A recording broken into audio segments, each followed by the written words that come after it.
Do you feel very Yeah. self-conscious, Scott? About your physical symptoms? Yeah, there's an element of shame here because I'm 12 years post-diagnosis, and probably 15 years post getting symptoms, and I still think that I should be cooler with having Parkinson's symptoms. But I'm going to be really honest. I still really struggle with the world seeing me in that way, and You're not alone.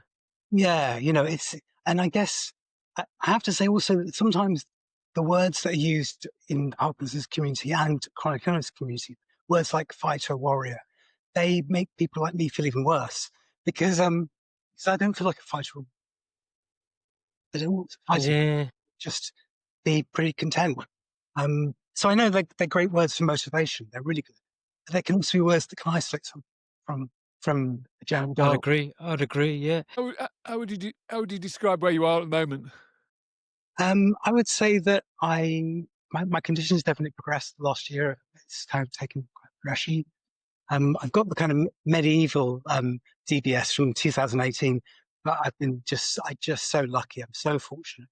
Um, I feel very lucky. My daily life with Ben, life's very simple, but it's great. I'm billions of times happier than I was, and maybe not happy, content. I'm kind of content with how things have gone, and I'm I just I don't sound like too precious, but I do. Understand now perhaps the gratitude. Getting up in the morning, just saying thank you for stuff. Whether that's if I go on a walk and see a beautiful view, or just enjoying my breakfast.